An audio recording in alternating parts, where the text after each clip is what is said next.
nandun na siya sa labas eh. Doon na siya natutulog minsan.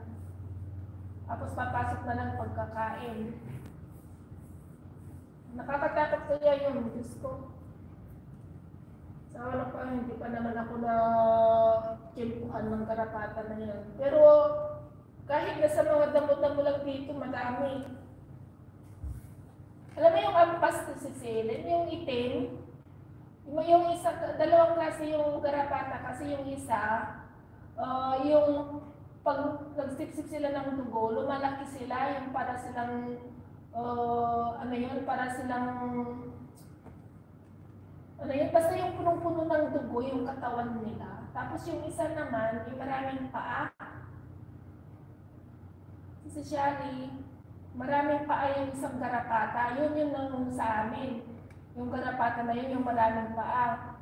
Kasi yung dun sa Pilipinas, ay Diyos ko, na alala ko tuloy yung mga aso namin. Diyos ko, ang lalaki ng garapata nila. Tapos pag nabusog sila ng, ng dugo, Diyos ko, talagang puro dugo yung pag pinisa mo yung garapata, puto ng aso.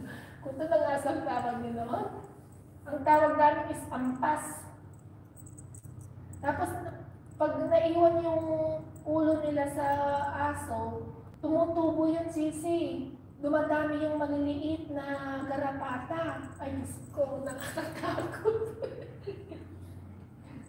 Oo, tumatay yung balahibo ko. Kung saan sila nun, pag doon sa simento namin, di siyempre may mga bitak-bitak yung mga simento namin dahil uso pa yung, alam mo yung mga kulay na simento na parang ginuhitan nila ng square ay ng rectangle.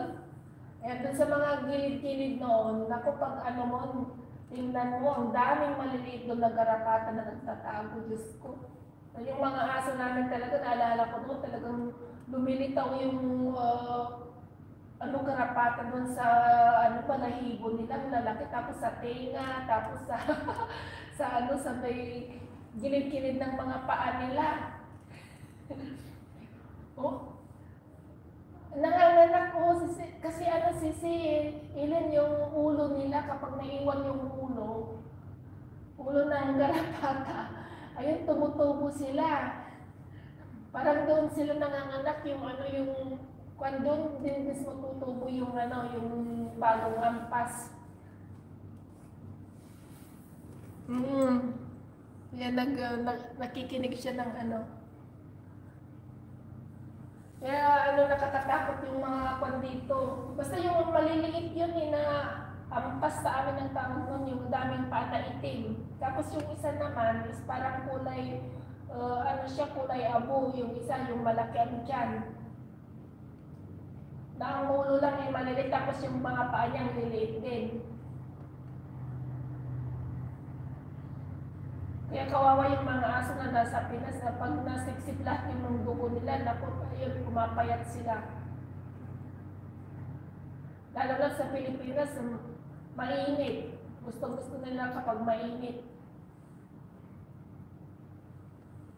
Kaya nakakatakot. Sila si Maymay, oh. Anong tinitingnan mo dyan, Maymay? Hala. Oh. Anong tinitingnan si Maymay dyan saan? Lapit na akong matapos. Mamaya nandito na yung kasama ko. Kumain siya. Kala niya may ibon.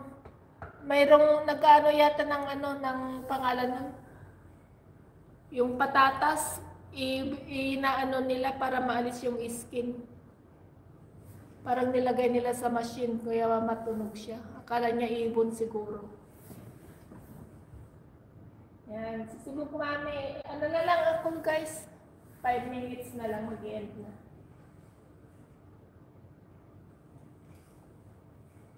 Para naman may nakita kasi akong isang channel. Nilalive din niya yung pusa niya na nilalive niya ng mga 20 minutes, 30 minutes, ganun. Tapos mag-upload din siya. Pero sa akin naman kasi araw-araw yung upload ko kay Mimi. Bahala na kung may views o wala. Pero pag views naman, kahit 100 plus, nakakalagdag sa kanyang WH. Kung ano nang ina-upload ko,